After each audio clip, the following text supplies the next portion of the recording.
শিক্ষার্থী বন্ধুরা, এখন আমি তোমাদের শাহজালাল বিজ্ঞান ও প্রযুক্তি বিশ্ববিদ্যালয় সাস্ট এর ইউনিটে ভর্তি পরীক্ষা সম্পর্কে A to Z তথ্য জানাবো। এখানে দেখো ইউনিটে মোট আসন সংখ্যা 1 নাম্বার 985টি। 2 নাম্বার দেখো এখানে আবেদন যোগ্যতা, এখানে SSC ও HSC ন্যূনতম GPA 3 সহ মোট 7 পেতে হবে, অর্থাৎ SSC এবং HSC GPA 5 এর মধ্যে ন্যূনতম তোমাদের GPA 3 পেতে হবে, আর দুইটা মিলে মোট তোমাদের GPA এখানে 7 হইতে হবে ন্যূনতম। HSC বা সমমান পরীক্ষায় তোমাদের HSC অর্থাৎ ইন্টারমিডিয়েটে গণিতে ন্যূনতম তোমাদের GPA 5 এর মধ্যে GPA 3.5 পেতে হবে। আবার 3 নাম্বার দেখো পরীক্ষার ধরন, এখানে 80 নম্বর MCQ পরীক্ষা হবে তোমাদের, সময় 1 ঘন্টা 30 মিনিট। গ্রুপ 2, এখানে এই ইউনিটের দুইটা গ্রুপ আছে, গ্রুপ A1 A2 আছে।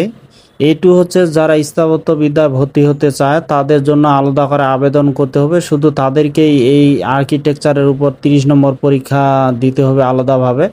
আর যারা ওইটা পরীক্ষা দিতে চায় না তাদেরকে আবেদন করতে হবে না বা পরীক্ষাও দিতে হবে না। তোমরা এক্ষেত্রে পরীক্ষায় ক্যালকুলেটর ব্যবহার করতে পারবে।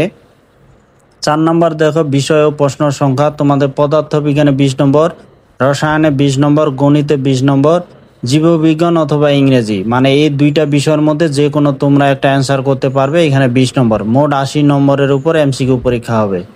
5 নম্বর দেখো ফলাফল নির্ণয় পদ্ধতি, ভর্তি পরীক্ষায় প্রাপ্ত নম্বর 80 নম্বরের যে তোমাদের MCQ পরীক্ষা হবে সেই নম্বরের মধ্যে যে নম্বর যত নম্বর পাবে তার সাথে SSC GPA তোমরা যে পেয়েছো তার সাথে 2 গুণ এবং HSC GPA যে পেয়েছো তার সাথে 2 গুণ করে এখানে যোগ হবে।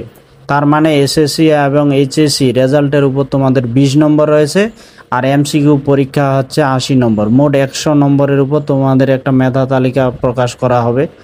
তা আশা করি শিক্ষার্থী বন্ধুরা শাহজালাল বিজ্ঞান ও প্রযুক্তি বিশ্ববিদ্যালয় অর্থাৎ সাস্ট এর এই ইউনিটের ভর্তি পরীক্ষা সম্পর্কে সব কিছু ভালোভাবে বুঝতে পেরেছ।